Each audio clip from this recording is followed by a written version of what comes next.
Hey guys, कैसे बेटा आप लोग। तो जैसा कि हम लोगों ने types of company already start कर दिया था, मे बी आप लोगों को आइडिया होगा। And I just want to tell you one thing कि प्राइवेट कंपनी का जो पार्ट था वो हम लोगों ने ऑलरेडी डिस्कस कर लिया था बेटा। इन प्राइवेट कंपनी में प्राइवेट कंपनी के बारे में प्राइवेट कंपनी के हर एक एक सिचुएशंस को हमने कंसिडर किया था। तो अब थोड़ा सा हम उसको क्या करते हैं, प्राइवेट कंपनी को within 30 second we just recap. तो प्राइवेट कंपनी में सबसे फर्स्ट पॉइंट हमें क्या याद रखना है, दैट सेक्शन क्या था सर। तो प्राइवेट कंपनी में सेक्शन नंबर 2 क्लॉज 68 डेफिनेशन का पार्ट रखा गया है। तो section 2 clause number 68 deals with the definition of private company. Are you my point. Second, दूसरा सर, प्राइवेट कंपनी के आर्टिकल ऑफ एसोसिएशन की बात करें तो उसमें तीन इंपॉर्टेंट टर्म होना चाहिए, limitation, restriction and prohibition. Limitation, restriction and prohibition. तो ये तीनों ही चीजें किसमें होना चाहिए बेटा, प्राइवेट कंपनी के आर्टिकल ऑफ एसोसिएशन में। तो फिर उस केस में हम उस कंपनी को प्राइवेट कंपनी कंसिडर करने वाले हैं।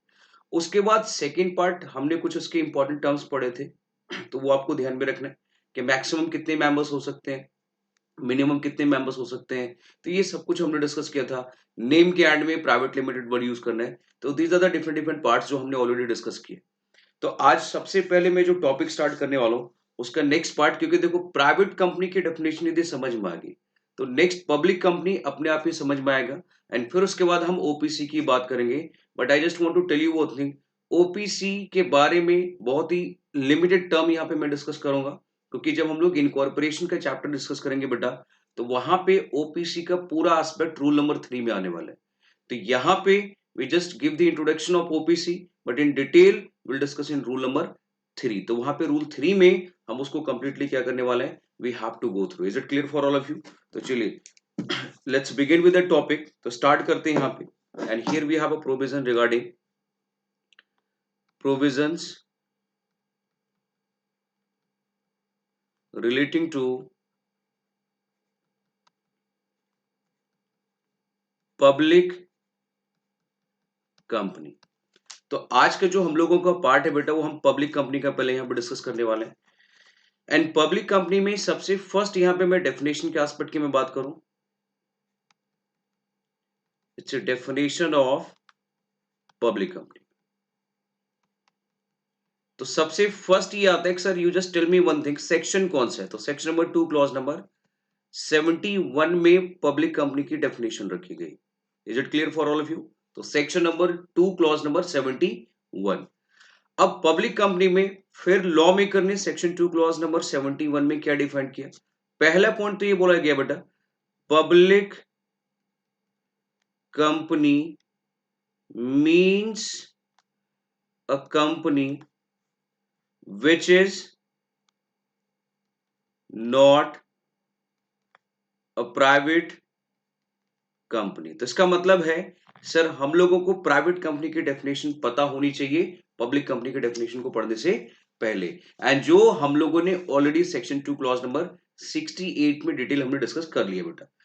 अब उसके बाद साथ में ये लिखा है and having such paid up share capital as may be prescribed, ये रखा गया। तो अब इसमें हमारे लिए इंपॉर्टेंट यही था, क्योंकि ये वाला पार्ट तो बेटा प्राइवेट कंपनी में भी था।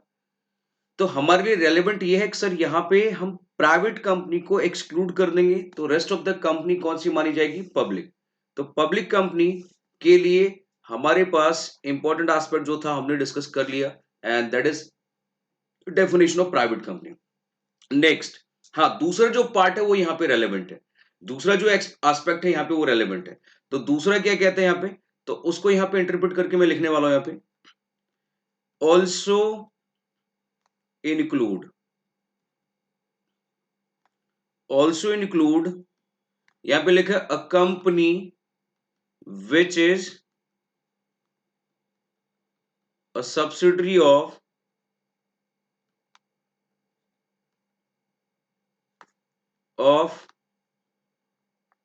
Which is subsidiary of other company, and that other company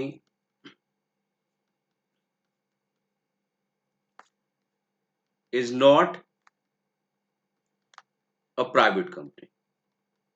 तो इसको यहां पे इतना सब कुछ लिखने की जरूरत ही नहीं है। If I am just going to conclude it, तो इसका कंक्लूजन क्या होगा? इसका कंक्लूजन है सर, यहां पे कंपनी है which is private company, and ये प्राइवेट कंपनी क्या है? Private company subsidiary of public company. तो जो पब्लिक कंपनी है वो तो ऑलरेडी पब्लिक में आ गई, लेकिन आज के बाद ये जो प्राइवेट कंपनी है बेटा, तो इसको भी हम यहां पे क्या कंसिडर करने वाले हैं? एक्चुअल प्राइवेट पब्लिक नहीं बोलेंगे, इसको बोलेंगे deemed to be public company. तो आज के बाद इसको हम यहां पे deem to be public company बोलने वाले हैं। और ऐसा क्यों बोला जा रहा है? क्योंकि सर इस प्राइवेट कंपनी को जो कंट्रोल था वो कंट्रोल किसने कर लिया? पब्लिक ने कर लिया। सर वो कंट्रोल किस फॉर्म में हुआ है? सब्सिडरी के फॉर्म में हुआ है। तो आप कहोगे सर सब्सिडरी के बारे में आप बता दो, तो बेटा यू जस्ट वेट, सब्सिडरी के बारे में हम लोग सेक्शन 2 क्लॉज 87 में पढ़ने वाले हैं।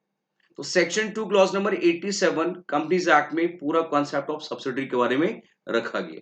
तो अभी मैं सिंपल आपको ओरली एक टर्म बता रहा हूं, यू जस्ट रिटेन इट, कि यदि कोई भी कंपनी किसी अदर कंपनी में बेटा 50% से ज्यादा, 50% नहीं, इट्स मोर देन 50%, यदि आपने क्या कर लिया? उसमें कंट्रोल कर लिया, कंट्रोल कर लिया। एंड कंट्रोल में दो टर्म की बात करते हैं, ओनरशिप और मैनेजमेंट। तो यदि आपने उसमें से कोई भी एलिमेंट आपने कंट्रोल किया, तो आज से उस पर्टिकुलर कंपनी को नाम क्या दिया जाएगा? Then it is said to be subsidiary. तो अब लॉ मेकर ये कहते हैं कि यदि कोई प्राइवेट कंपनी है एंड वो प्राइवेट कंपनी एक्चुअली सब्सिडरी, और सब्सिडरी किसकी है बेटा? पब्लिक की। तो आज से हम उसको क्या कंसिडर करने वाले हैं? So that private company will also become as a part of the public company. Is it clear for all of you? तो ये था next element, next part. So जो हमें क्या करना था, समझना था। अब आते हैं इसके बाद इससे रिलेटेड कुछ हम लोग टर्म्स की बात कर रहे हैं, और आप लोग साथ के साथ जब मैं नोट करा रहा हूं आप करते जाओ। जहां मैं बोलूंगा कि यहाँ पे अभी वेट करो, पहले समझाऊंगा फिर नोट करना, तो फिर वहां पे आपको नोट नहीं करना है। तो अदरवाइज नॉर्मली आपको क्या करना है, वन बाय वन जो टॉपिक में यहाँ पे साथ के साथ आपको लिखते जा रहा हूं, तो you just do one thing, आप उसको नोट करते जाओ। और अपने खुद के नोट्स बनाने जरूरी है, सो दैट आप एग्जाम से पहले उस नोट्स को पढ़ सकते हैं, क्योंकि we have a limited time. तो बुक से आप डिटेल नहीं पढ़ सकते, तो इसलिए बेटर है कि आपको अपना क्या करना है, खुद का नोट्स बनाना है। एंड खुद के जो नोट्स होते हैं बेटा, हमारे खुद के हाथ से बने हुए, बड़ा रेलेवेंट होता है, क्योंकि वो सब कुछ उसमें वो बातें लिखते हैं जो हमें समझ में आ सकते हैं। तो you just do the same thing. Next, अब आते हैं नेक्स्ट, कुछ यहाँ पे important points to be remembered की बात करते हैं। Points to be remembered. तो अब हम लोग यहां पे इसकी बात कर लेते हैं बेटा। तो क्या क्या ऐसे पर्टिकुलर पॉइंट्स है जो हमें किसके लिए रखना पड़ेगा? पब्लिक कंपनी के लिए। We just try to retain it. Number one, minimum number of you can say the members.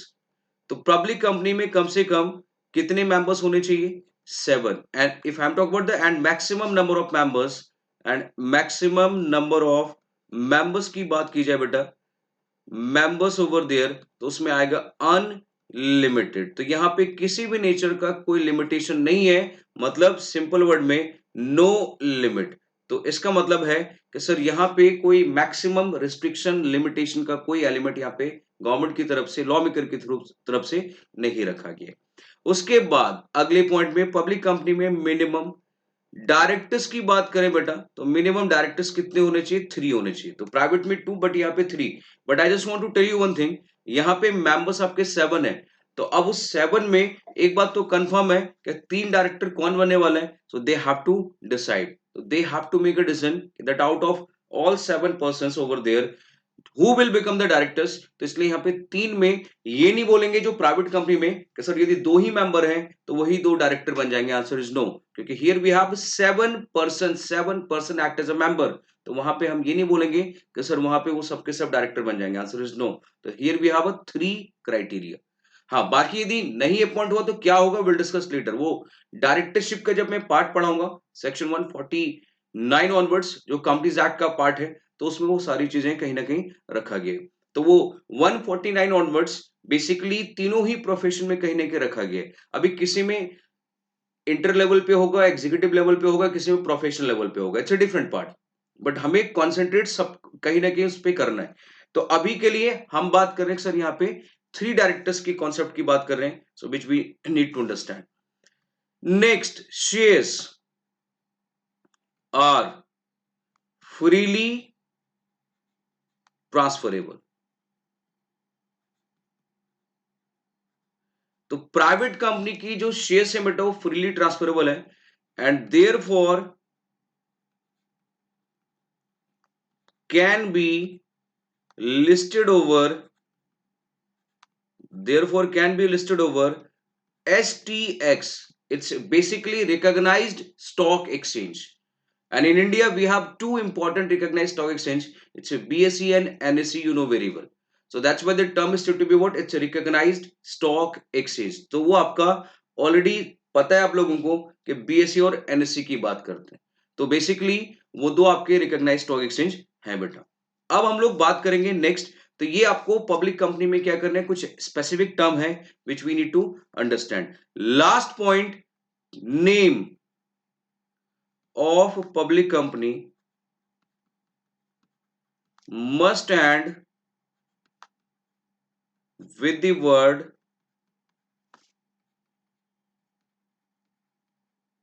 you can say the limited. तो यहां पे हमें प्राइवेट लिमिटेड नहीं लगाना है, we just write the word limited, क्योंकि private P stand for private company. So that's why private company में what we have to do, we need to write the word private limited, but not in the case of the public company. तो public company का ये था पूरा definition वाला part बेटा, जो हमने क्या किया यहाँ पे कंप्लीट किया. चलिए अब हम लोग बात करते हैं नेक्स्ट, एंड नेक्स्ट सेगमेंट की यदि मैं बात करूं तो which is basically one person company, OPC. तो कॉन्सेप्ट ऑफ ओपीसी ये हम डिस्कस करने वाले हैं. देखो सबसे पहली बार यहां पे कुछ पॉइंट है जो आपको ध्यान में रखना है. पॉइंट नंबर वन, ओपीसी के लिए ये याद रखना है बेटा कि ओपीसी का कॉन्सेप्ट न्यू कंपनीज एक्ट में ही इंट्रोड्यूस किया गया है. 2013 से पहले ओपीसी का कॉन्सेप्ट इंडिया में नहीं था. तो there was no concept of OPC before you consider 2013 companies act. तो ये पहली बात, फर्स्ट टाइम इंट्रोड्यूस्ड.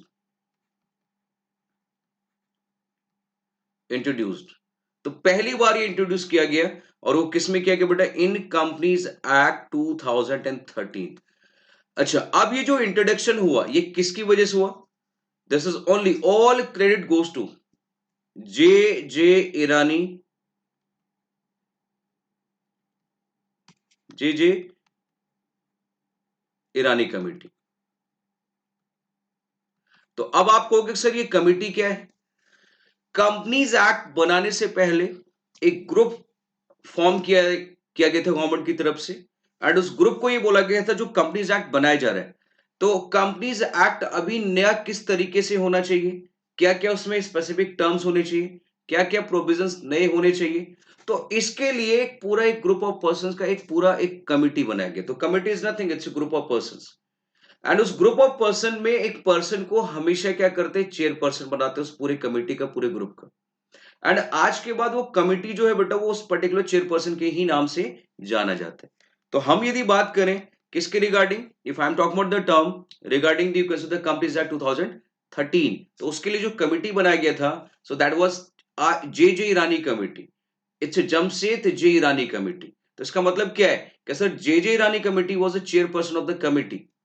तो इसलिए उस कमेटी के जो चेयरपर्सन थे उसके नाम से J Rani committee was there. And J Rani committee ने यहां पे अपनी रिकमेंडेशन दी. Please highlight the word recommendation, क्योंकि मैंडेटरी ऑब्लिगेशन की बात नहीं कर रहे हैं कि जे रानी कमेटी ने जो बोला गवर्नमेंट को मानना पड़ेगा. Answer is no. तो जे रानी कमेटी ने एक रिकमेंडेशन क्या दिया, रिकमेंडेशन ये दिया कि सर स्पेसिफिकली, रिकमेंडेशन दिया गया कि सर स्पेसिफिकली जो हम पर्टिकुलर कंपनीज एक्ट 2013 की बात कर रहे हैं, तो उस कंपनीज एक्ट में एक पर्टिकुलर कॉन्सेप्ट ऑफ ओपीसी होना चाहिए. ऑल्दो और भी कॉन्सेप्ट थे, तो बट अभी राइट नाउ हम किसकी बात कर रहे हैं, ओपीसी. तो पूछा कि भाई ये कॉन्सेप्ट क्यों होना चाहिए, क्योंकि बोला गया कि जितनी भी कंपनी में, जितने भी आज के टाइम में लोग हैं जो बिजनेस करते हैं, तो हमारे पास नंबर ऑफ ऑप्शन है बिजनेस करने का, जिसमें से प्रोप्राइटरशिप, आपका HUF, then we have you can say the partnership form, then we have a company. तो इसका मतलब है कि सर कंपनी यदि बनाने की बात करेंगे तो एटलीस्ट मिनिमम 2% चाहिए. Absolutely correct. और एक कंपनी ही एक ऐसा फॉर्म है जहां पे एक पर्सन की लायबिलिटी क्या हो सकती है, लिमिटेड। तो अब पार्टनरशिप फॉर्म वाले जो लोग हैं वो तो ग्रुप ऑलरेडी है, एंड यदि उनको लगता है कि सर हम लोगों को अपनी लायबिलिटी लिमिटेड रखनी है, सो what they can do, so they can incorporate a company. But what about the proprietorship? तो प्रोप्राइटरशिप अकेला एक ही पर्सन कैरी ऑन कर रहा है, एंड वो अकेला एक बिजनेस कंपनी के फॉर्म में नहीं कर सकते जनरली। ये था पहला पॉइंट। तो वो कंपनी के फॉर्म में नहीं कर सकते, क्योंकि कंपनी के लिए it's coming together to generate money. तो कमिंग टुगेदर टू जनरेट का मतलब क्या है सर? कम से कम मिनिमम 2% होने चाहिए। तो बोला अल्टीमेटली दो लोग होने चाहिए, तो यहां पे अकेला एक ही है, और वो चाहते नहीं किसी और के साथ मिलकर बिजनेस करना। तो सर यदि हम उसकी लायबिलिटी लिमिटेड नहीं करेंगे, तो एक पॉइंट ऑफ टाइम के बाद उसको लग सकता है कि सर वो बिजनेस कहीं ना कहीं करना उसके लिए फायदेमंद नहीं है। तो अल्टीमेटली क्या होगा? समहाउ कहीं ना कहीं बिजनेस क्लोज। या फिर हो सकता है एक पर्सन के माइंड में वो आइडिया है बिजनेस करने का, बट वो लायबिलिटी को देख के, लायबिलिटी को सोच के वो डर जाए एंड वो प्लान ही ना करे। तो अल्टीमेटली समहाउ कहने के क्या होगा, जिस वे में गवर्नमेंट चाहती है कि डे टू डे और भी एम्प्लॉयमेंट जनरेट हो और गवर्नमेंट को और भी रेवेन्यू आए, तो समहाउ कहने के उस पर क्या लग जाएगा, लिमिटेशन लग जाएगा। तो अब उस लिमिटेशन को, उस बाउंड्री लाइन को खत्म करने का सिर्फ एक ही तरीका है कि now there should be a concept of company. तो इसलिए बोला गया है कि सर एक कंपनी का कॉन्सेप्ट होना चाहिए। तो बोला अब उस प्रोप्राइटर को भी हम ऑप्शन दे रहे हैं, क्या वो अपने आप अकेला भी एक ऑर्गेनाइजेशन बना सकता है, और जहां पे उसकी लायबिलिटी लिमिटेड मानी जाएगी। एंड बोला उस ऑर्गेनाइजेशन का नाम क्या देंगे? ओपीसी, वन पर्सन कंपनी रखा गया है। तो बेसिकली हम ओपीसी के ऑब्जेक्टिव की बात करें, इंट्रोड्यूस करने की बात करें, तो वो जे ईरानी कमेटी ने क्लियर बोल दिया कि दैट फ्लेक्सिबिलिटी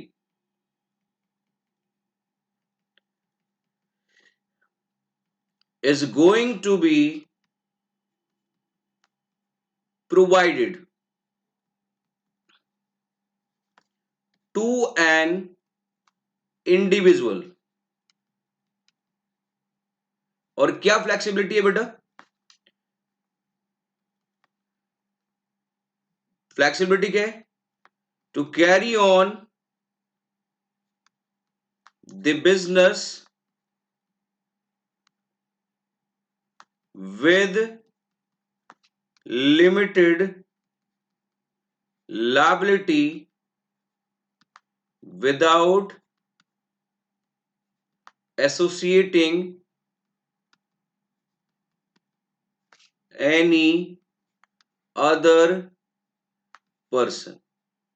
तो इसका मतलब है आप किसी और पर्सन के साथ आपको एसोसिएट होने की जरूरत नहीं है, आप अकेला ही क्या कर सकते हैं, you can carry on the business. And the name of such business is said to be what? It's one person company. तो उसको हम क्या नाम देंगे? One person company. तो वन पर्सन कंपनी जो वर्ड है, ऑल्दो वो कंपनी वर्ड के कॉन्ट्रडिक्टरी पार्ट में आ रहा है कि सर कंपनी का मतलब होता है come and penny, which means coming together to generate money. लेकिन ओपीसी में कम एंड पेनी वाला पार्ट तो नहीं आ रहा है। तो ओपीसी में तो सिंपल टुगेदर वाला एलिमेंट ही खत्म हो गया। तो इंडिविजुअल टू जनरेट पेनी, तो वो क्यों रखा गया कि सर वो लिमिटेड लायबिलिटी के पॉइंट ऑफ व्यू से ओपीसी का कॉन्सेप्ट नए कंपनीज एक्ट में रखा गया, even though contradictory with the word of company. तो स्टिल हम उसको यहां पे रखते हैं, क्योंकि रीजन बीइंग सर एक कंपनी के फॉर्म में ही हमारी लायबिलिटी लिमिटेड हो सकती है। Is it clear? नेक्स्ट, अब कंपनीज एक्ट में सेक्शन नंबर 2 क्लॉज नंबर 62 में रखा गया बेटा किसके regarding term? Definition of OPC. तो ओपीसी को सेक्शन 2 क्लॉज नंबर 62 में डिफाइन किया गया, और क्या डिफाइन किया गया? OPC means a company in which only one person act as a member. तो सिर्फ एक ही पर्सन है बेटा जो यहां पे मेंबर की बात करते, दैट्स इट। अच्छा, अब रेस्ट ऑफ द जो पार्ट है ओपीसी का, कि सर ओपीसी में क्या क्या टर्म्स एंड कंडीशंस हैं, प्रोसीजर क्या होगा, तो इसके लिए हमें क्या करना पड़ेगा? रूल नंबर 3 पढ़ना है आगे जाके, एंड वो किसके रिगार्डिंग है? Rule 3 of companies incorporation rules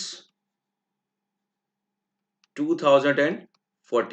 तो all of you just wait for it and just keep the patience. Will discuss the rule number 3, क्योंकि rule number 3 it's really very very important part over there for OPC. So will discuss later on, but for a time being OPC का concept और OPC की जो definition वाला element था वो मुझे यहाँ पर डिस्कस करना था.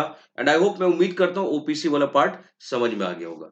तो अब हम लोगों ने सेक्शन 2 क्लॉज 68 भी कंप्लीट कर लिया, सेक्शन 2 क्लॉज नंबर 71 भी कंप्लीट कर लिया, सेक्शन 2 क्लॉज 62 भी कंप्लीट कर लिया. मतलब definition of public company, private company and OPC ये ऑलरेडी कंप्लीट हो चुका है. अब हम बात करते हैं बेटा नेक्स्ट एस्पेक्ट पे, और मेंबरशिप और रजिस्ट्रेशन के बेसिस पे हमने वो तीनों पॉइंट यहां पे कंप्लीट कर लिए. तो आज का जो नेक्स्ट टॉपिक है जो मैं यहां पे नेक्स्ट स्टार्ट करने वाला हूं वो है classification of company on the basis of, so on the basis of you can say the what, liability. तो लाबिलिटी के बेसिस पे यहां पे कंपनी को क्लासिफाई करने की बात कर रहा हूं. लाबिलिटी के बेसिस पे हम लोग यहां पे तीन कंपनी की बात करते हैं. तो सबसे फर्स्ट यहां पे जो कंपनी है वो मैं यहां पे बात कर रहा हूं. तो first company, it's a company limited bye, ये एक ही फ्लो चार्ट में बन जाएगा बेटा, बाय शेयर्स. हाँ, इसकी इंटरप्रिटेशन के लिए टर्म मैं नीचे यहां पे लिखने वाला हूं. सेक्शन नंबर 2 क्लॉज नंबर 22 में ये डेफिनेशन रखा गया बेटा. तो section 2 clause number 22 deals with the company limited by shares. Then we have company limited by guarantee. तो नेक्स्ट पार्ट में हम बात कर रहे हैं company limited by guarantee. And here we have section number 2 clause number 21 over there. तो this will be the second segment. And third part हमारा क्या रहेगा बेटा? So which is none other than you can say the unlimited company. So here we have unlimited company. And ये रखा गया companies act में section number 2 clause number 92 of the companies act, so which deals with the concept of unlimited company. तो सबसे पहले वाले point पे आते हैं, सबसे फर्स्ट पॉइंट पे, it's a company limited by shares में. So this is a company in which liability of members limited up to the extent liability up to the extent of unpaid amount of shares as taken by them.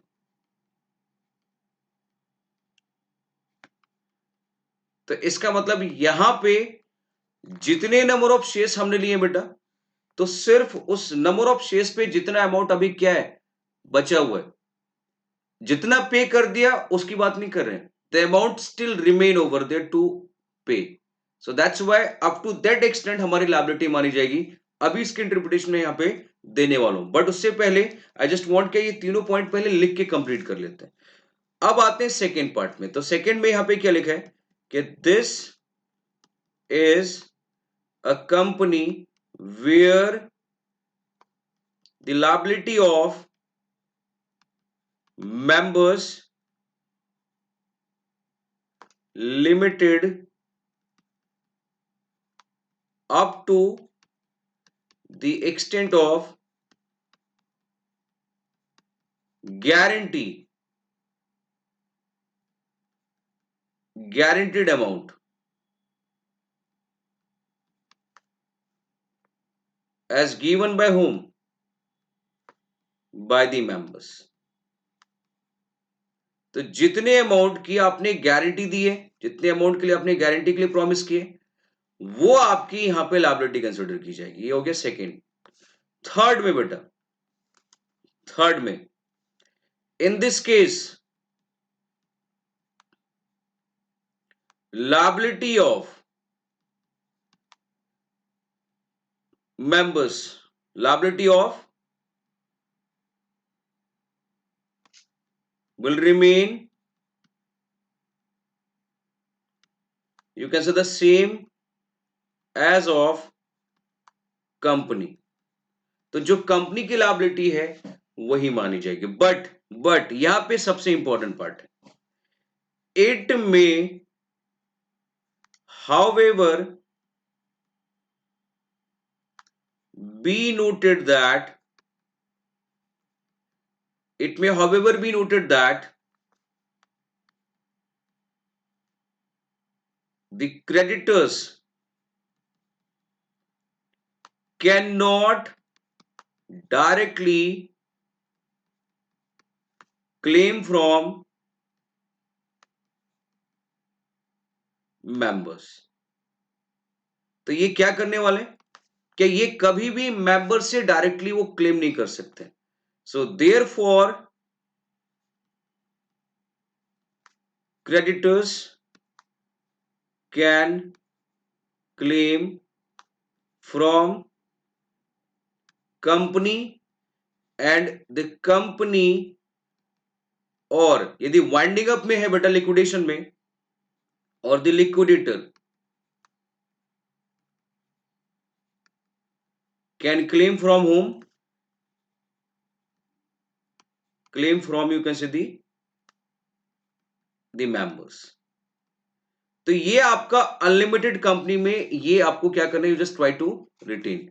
तो unlimited company तो है, but don't you think still the company itself is a separate legal entity. तो आप creditor members के नहीं है, आप creditors actually company के। So that's why you have a right to claim it from the company. और we as a member हम लोगों ने प्रॉमिस किया कंपनी को कि सर हम लोग जितनी कंपनी की लायबिलिटी होगी उतने के लिए हम क्या होने वाले, लायबल होने वाले। तो वो ध्यान रखना, वो हम लोग समहाउ कहीं ना कहीं किसकी बात कर रहे हैं, contract between creditors and company and members. So that's why here we have a two important contract. And creditors के पास कोई भी राइट नहीं है कि सर वो जो मेंबर्स से हम किसी भी मैटर में क्लेम कर सकते हैं। आंसर इज नो, क्योंकि it's privity of contract, you know very well, Indian contract act.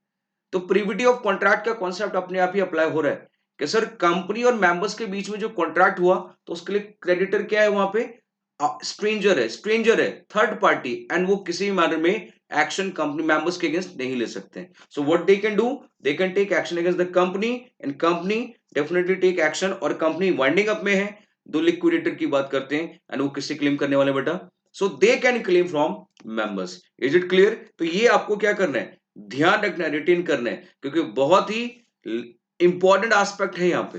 तो अब इसकी वन बाय वन यहाँ पे मैं क्या कर रहा हूं, इसकी इंटरप्रिटेशन दे रहा हूं। तो I am going to give the interpretation number one. तो सबसे फर्स्ट पार्ट में आते हैं, इंटरप्रिटेशन। और यहां पे जो इंटरप्रिटेशन में कर रहा हूं बेटा, तो उसकी यदि मैं बात करूं तो वो कंपनी कौन सी होने वाली है यहां पे। So here we have company, wait, and it's company limited by you can say the shares. तो first part company limited by shares की बात करते हैं। तो let's start with example. A B C limited, it's a company, and here we have a person X. X ने बेटा ABC limited के share क्या किए, purchase shares. How many number of shares, मान लेते हैं 10,000 शेयर्स यहां पे परचेज किया गया at the rate of ₹10 each.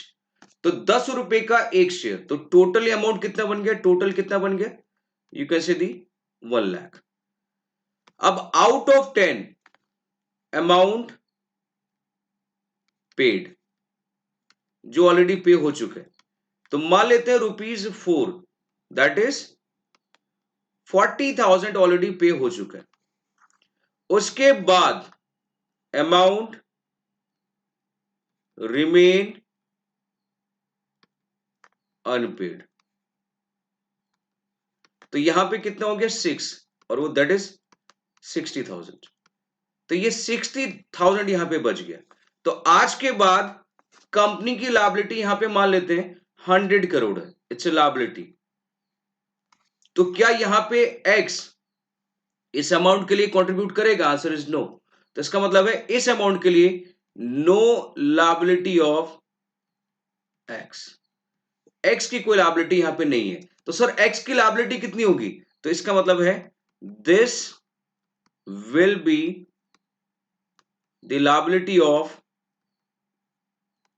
X. तो ये है बेटा जो अभी एक्स की लायबिलिटी मानी जाएगी। उसके बाद मान लो ये भी अमाउंट क्या हो गया, this amount has also been paid, ये भी अमाउंट पेड कर दिया गया है। तो अब यहां पे ये बताओ इस अमाउंट को पे करते ही द शेयर्स क्या बन जाएगा, will become fully paid up and therefore no need to contribute anything irrespective of you can say the liability of company. तो whatever be the liability of company, अभी हम company की liability से अभी कोई मतलब नहीं है, तो इसका मतलब अब हमें किसी भी नेचर का कोई भी अमाउंट यहां पे कंट्रीब्यूट करने की रिक्वायरमेंट नहीं है। तो ये था किसकी इंटरप्रिटेशन बेटा, सो ये हम लोगों ने इंटरप्रिटेशन की खासकर किसके regarding, it's a company limited by shares. I hope समझ में आ गया कि सर जितना अनपेड अमाउंट है सिर्फ उतना ही पे करना है, जितना अनकॉल्ड अनपेड है उतना पे करना है, उसके अनकॉल्ड और अनपेड उसके अलावा हमें कुछ भी पे करने की रिक्वायरमेंट नहीं है। और एक बार शेयर फुली पेड हो गया, so thereafter no need to contribute even a single penny over there. Second part पे आता है इंटरप्रिटेशन। तो second interpretation, it's a company limited by you can say the guarantee. तो guarantee वाला part यहां पे भी अब कुछ पॉइंट है ध्यान रखने। तो अब इसमें सबसे important segment A B C limited, it's a company X, और यहां पे दो पर्सन है बेटा वाई। एक्स ने कंपनी में गारंटी दिया, गारंटी टू कंट्रीब्यूट ₹10 लाख। अभी गारंटी दी है, अभी कंट्रीब्यूट नहीं करना है। और वाई ने यहां से क्या दिया, again guarantee to contribute you can say 20 lakh. तो इन दोनों ने गारंटी दी। तो गारंटी कंपनी के केस में ध्यान रखना, एक पॉइंट यहां पे लिख रहा हूं, in case of guarantee company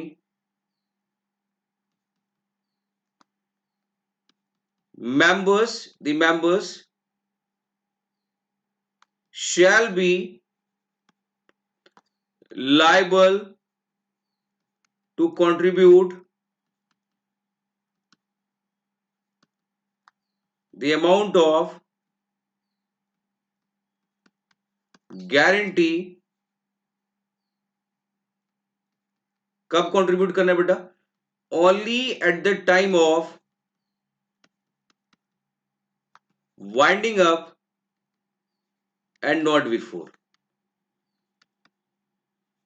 तो ऐसा क्यों है, ऐसा इसलिए रखा गया है क्योंकि रीजन बीइंग जो गारंटर होते हैं बेटा उनकी कभी भी प्राइमरी लायबिलिटी नहीं होती।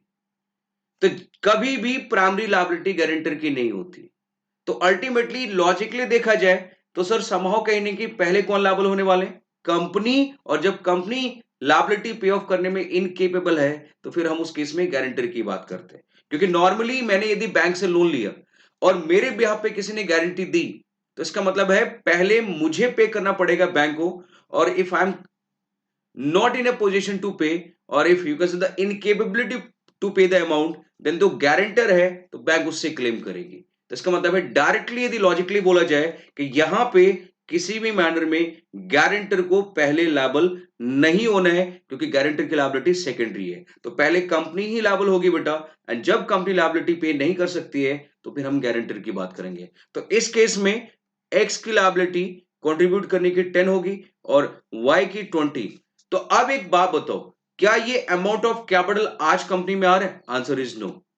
लेकिन कंपनी को तो बिजनेस करने के लिए आज पैसा चाहिए। तो इसका मतलब ये है कि जिस कंपनी में हमारा पैसा ही नहीं लगा है बेटा, हाउ यू कैन एक्सपेक्ट कि कोई आपको लोन दे दे? तो इसका मतलब है कोई और क्यों यहां पे लोन दे, कोई और पैसा आपका क्यों लगा है? तो लॉजिकली इंडिया में गारंटी कंपनी आपको नहीं मिलेगा। तो हमें सिर्फ कंपनी लिमिटेड बाय शेयर्स ही देखने के लिए मिलता है, but we have no specific term of guarantee company, and this is unique part. Is it clear for all of you? तो ये ध्यान रखना। तो गारंटी कंपनी नहीं होता है क्योंकि आज सर किसी भी नेचर का इन्वेस्टर्स का कोई पैसा है ही नहीं। तो जो कंपनी के मेंबर हैं उन्होंने सिर्फ प्रॉमिस किया है वाइंडिंग अप में पे करने के लिए। अब मान लो यदि वहां पे वो भी इंस्टॉलमेंट हो गए, फिर क्या करेंगे? उनके पास भी प्रॉपर्टी नहीं हो, फिर क्या करेंगे? तो इसका मतलब है समो कहने के कुछ ना कुछ प्रॉब्लम्स है।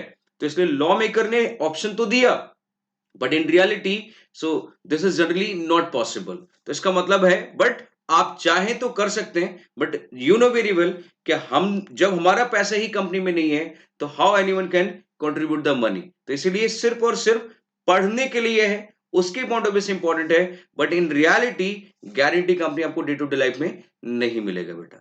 अच्छा, अब इसमें एक चीज और, गारंटी कंपनी को फर्दर दो पार्ट में डिवाइड किया गया। एक है बेटा कंपनी लिमिटेड बाय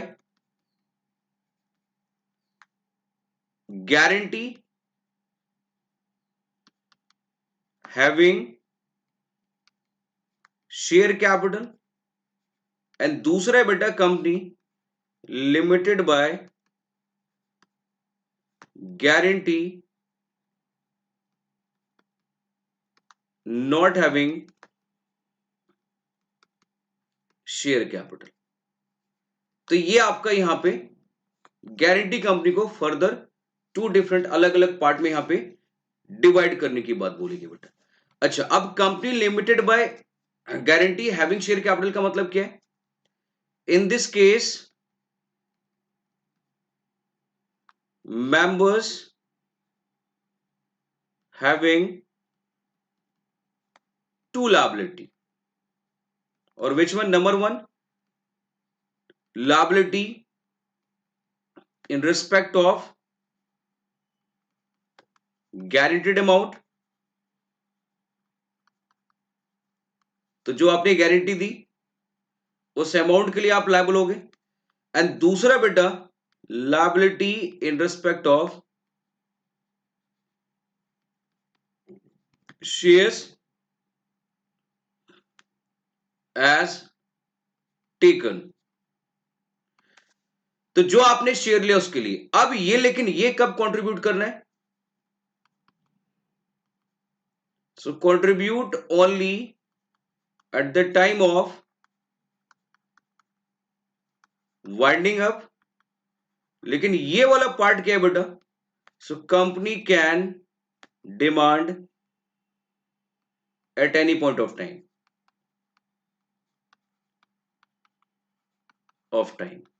ये आ गई। एंड वन मोर थिंग, जहां पे company limited by guarantee having share capital हुआ, तो फिर उस केस में आपको जो बेनिफिट मिलेगा, आपको जो वोटिंग राइट मिलने वाला है वो शेयर के बेसिस पे मिलेगा, फिर वो गारंटी वाले अमाउंट के बेसिस पे नहीं मिलेगा। क्योंकि now the company having an option, और वो ऑप्शन क्या है sir? Now company having a shares, so that's why the benefit is going to be provided on the basis of the shares. तो वोटिंग राइट फिर guarantee वाले part के basis पे नहीं, फिर वो शेयर के बेसिस पे आपको प्रोवाइड होगा। क्योंकि जहां पे शेयर नहीं है तो जितने अमाउंट का गारंटी दिया उतने अमाउंट उतने परसेंटेज की आपकी क्या मानी जाएगी बेटा?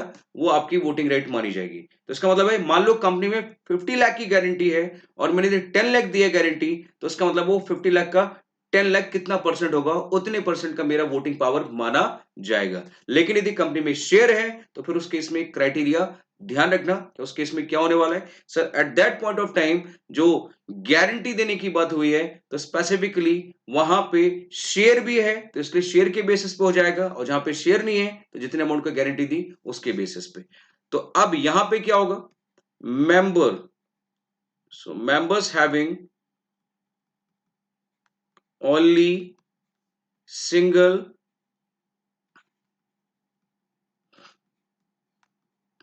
liability, that is liability in respect of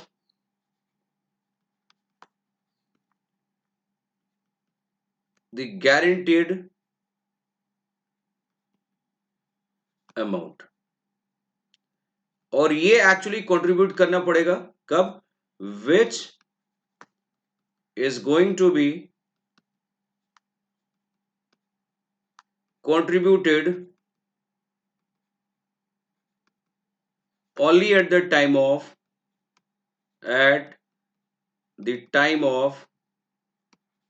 winding up. तो ये सिर्फ और सिर्फ वाइंडिंग अप के टाइम में कंट्रीब्यूट करना है, उससे पहले कंट्रीब्यूट करने की रिक्वायरमेंट नहीं है। तो ये स्ट्रक्चर, ये सिनारियो, ये जो टर्म था किसके रिगार्डिंग था बेटा, it's company limited by, you can say the word, it's a company limited by guarantee having share capital and not having share capital. तो आप इसको इसी पर्टिकुलर एलिमेंट के साथ क्या कर सकते हैं, कनेक्ट कर सकते हैं, इसी के साथ आप कनेक्ट कर सकते हो। You just try to understand.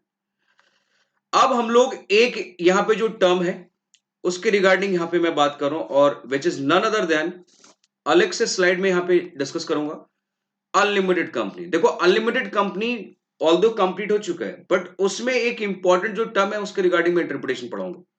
तो यहां पे मैं जो इंटरप्रिटेशन पढ़ा रहा हूं, ऑल्दो वो टर्म आगे आएगा कन्वर्जन के केस में, but still I just want to discuss conversion of unlimited company into limited. तो इस केस में क्या बताना है, इस केस में लायबिलिटी बतानी है, किसकी बेटा, लायबिलिटी ऑफ मेंबर्स की। तो क्या होगा, तो लॉ में करने का, मान लो 2000 में हमने क्या किया बेटा, incorporation of a company, incorporation of company, और ये कंपनी कौन सी थी, अनलिमिटेड। उसके बाद ये 2000 से लेकर 2010 तक बेटा ये एज इट इज क्या रहेगा, अनलिमिटेड। और 2010 में क्या हो गया, कन्वर्जन इनटू लिमिटेड। तो अब 2000 से लेकर यहां तक की जो लायबिलिटी थी कंपनी की बेटा, लायबिलिटी और डेट, मान लेते हैं वो था आपका 500 शेयर का, करोड़ का, एंड वो 500 करोड़ में से 2010 तक तो वहां पे ये लायबिलिटी थी बेटा। और उसके बाद आगे क्या हो गया, यहां पे company it's you consider limited, और 2020 में इस कंपनी का क्या हो गया बेटा, वाइंडिंग अप में पहुंच गई। उसके बाद यहां से लेकर यहां तक की जो लायबिलिटी है मान लेते हैं 200 करोड़ की। तो अब इस केस में जब लिमिटेड में कन्वर्ट हो गया, तो मान लो लिमिटेड में कन्वर्ट होने के बाद एक पर्सन आपका एक्स है, एक वाई है, एक यहां पे जेड है, हम ये तीन की बात करते हैं। एक्स ने लिमिटेड कन्वर्जन के बाद यहां पे प्रॉमिस किया कि भाई 5 लाख अमाउंट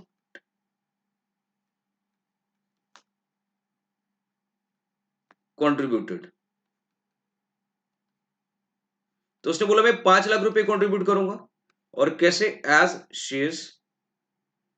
ऐसे ही इसने मान लेते हैं इसने 10 लाख के लिए बात की, और इसने ऐसे ही 20 लाख की बात की। तो अब इस केस में 5 लाख में से 3 लाख ऑलरेडी क्या हो चुका है, पेड। उसके बाद इसमें भी बेटा मान लेते हैं आपका यहां पे 5 लाख क्या हो चुका है, पेड। और मान लेते हैं इसमें से 20 लाख में से आपका 12 लाख क्या हो चुका है, पेड। तो जो रिमेनिंग अमाउंट है, तो लॉ मेकर ने कहा कि यहां पे जो 200 करोड़ है, 200 करोड़ कन्वर्जन के बाद के लिए, तो क्या कन्वर्जन के बाद के लिए, तो अब इन तीनों की लायबिलिटी की बात करते हैं, remaining liability for amount of liability before conversion. तो वो लायबिलिटी जो कन्वर्जन से पहले की थी बेटा, एंड वो liability for amount of liability after conversion. और ये लायबिलिटी कब, किस टाइम पे बात कर रहे हैं, वाइंडिंग अप में। तो लॉ मेकर ने कहा जो कन्वर्जन हो चुका है और कन्वर्जन के बाद जो लायबिलिटी है, कन्वर्जन के बाद वाले लायबिलिटी के लिए, तो बोला कि जो दैट इज यहां पे कितने अमाउंट की बात कर रहे हैं, 200 करोड़, और यहां पे हम बात कर रहे हैं किसके regarding, that is 500 crore, so that आपको क्लियर रहे कौन से लायबिलिटी की मैं बात कर रहा हूं। और दोनों वाइंडिंग अप में, मतलब वाइंडिंग अप में कंपनी की टोटल 5 + 2 मतलब 7 करोड़, 700 करोड़ है। टोटल लायबिलिटी यहां पे कितने, टोटल कितनी बेटा, टोटल लायबिलिटी, और वो है आपका 700 CR की बात करते हैं। तो इस केस में इस वाले अमाउंट के लिए लायबिलिटी एक्स की कितनी मानी जाएगी, एक्स ओनली 2 लाख, जितना बैलेंस उसका कैपिटल पे पेंडिंग है। वाई की कितनी मानी जाएगी बेटा, only you can say the 5 lakh, और जो जी है, जेड है यहां पे, तो जेड की liability only you can say the how much, 8 lakh. तो सर ये लायबिलिटी क्या करना है, सिर्फ इतना ही अमाउंट पे करना है, और ये किसके टुवर्ड्स, 2 लाख के लिए। लेकिन इसके लिए X Y and Z having unlimited liability even after conversion। ऐसा क्यों, क्योंकि रीजन बीइंग ये वो लायबिलिटी है जो कन्वर्जन से पहले के हैं, और कन्वर्जन से पहले के लिए आपने जो प्रॉमिस किया था वो अनलिमिटेड था, मतलब कॉन्ट्रैक्ट ऑलरेडी हो चुका था।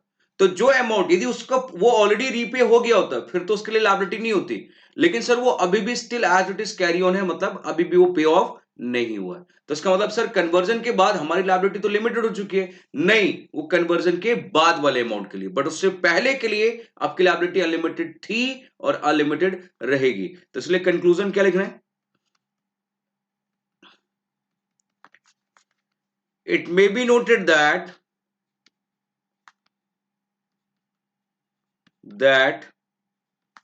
in case of conversion of unlimited company into limited,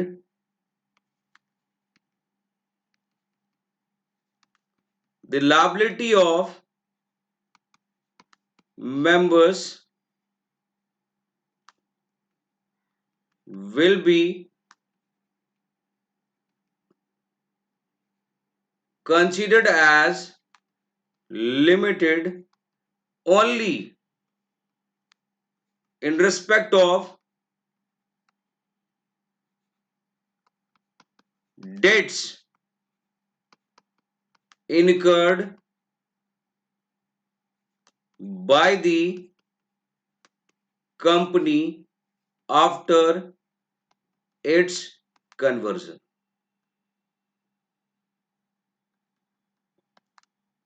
Therefore ये पॉइंट नंबर फर्स्ट हो गया, therefore liability in respect of amount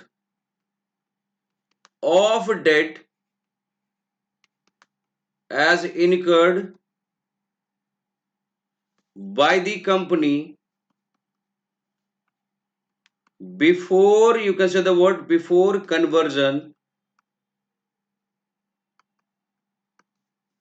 before conversion will remain unlimited even after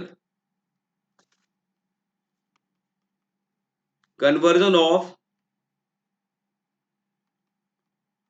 company into limited. तो इसका मतलब क्या हो गया कि सर कंपनी को कन्वर्ट कर दिया गया, कंपनी को कन्वर्ट कर दिया गया, लेकिन आपकी लायबिलिटी जो पहले की थी, और यदि वो कंपनी से पे ऑफ नहीं हुआ, तो इसका मतलब वो लायबिलिटी जिस वे में थी, जैसे थी, आज भी उसी वे में वैसे ही रहेगी बेटा, उस पर किसी भी नेचर का कोई इंपैक्ट नहीं पड़ने वाला। Is it clear for all of you? तो जस्ट ट्राई टू अंडरस्टैंड कि सर अनलिमिटेड कंपनी को लिमिटेड में कन्वर्ट करेंगे तो उस केस में लायबिलिटी का स्ट्रक्चर डिफरेंट दो वे में हम लोगों को पढ़ना पड़ेगा। एक कन्वर्जन के बाद जो डेट होगा वो, और एक जो पहले से चलता आ रहा है, और यदि अभी वो पे ऑफ नहीं हुआ और कंपनी यदि वाइंडिंग अप में चली गई तो उसके लिए अनलिमिटेड था और अनलिमिटेड ही रहेगा। बट आज के लिए, आगे के लिए आपकी लायबिलिटी क्या हो जाएगी? So that will become limited. So is it clear? तो ये था कहानी जो हम लोगों ने आज डिस्कस किया बेटा। तो हम लोगों ने आज public company, OPC, unlimited company, limited by shares, limited by guarantee, guarantee limited में दो part, having share capital, not having share capital, and उससे रिलेटेड जितने भी सिचुएशन थे, जितने भी एलिमेंट थे, सबके सब मैंने डिस्कस किया। मतलब section 2 clause number 68, section 2 clause 71, section 2 clause 62, section 2 clause number 22, section 2 clause number 21, section number 2 clause number 92। ये था आज का पार्ट जो हमने अभी तक यहाँ पे दो लेक्चर में, जो आपके टाइप्स ऑफ कंपनी के एक और ये सेकंड लेक्चर में अभी हम लोगों ने कंप्लीट किया। तो दो lecture in the sense basically types of company के दो लेक्चर हैं, और दो लेक्चर ऑलरेडी हो चुके हैं, and rest of the part आगे हम लोग यहाँ पे डिस्कस करने वाले हैं। तो you just do one thing, आप इसको आराम से रिलैक्स होकर आप देखो, एंड देन रिमेनिंग पार्ट हम लोग आगे फर्दर कैरी ऑन करेंगे। अच्छा, कुछ पॉइंट यदि आपको नोट्स में नहीं मिलता है तो यहाँ पे आपको उसकी इंटरप्रिटेशन में दिख जाएगा बेटा। तो आपको क्या करना, उस पॉइंट को वहां पे लिख लेना, क्योंकि कुछ चीजें लॉ में नहीं है बट टाइम टू टाइम वो इंटरप्रिटेशन के फॉर्म में इस तरीके से रखा गया है। सो आई होप यहां तक टर्म समझ में आ गया होगा। सो फिर नेक्स्ट में हम लोग कैरी ऑन करते हैं। So till that period, thank you so much बेटा, बाय बाय।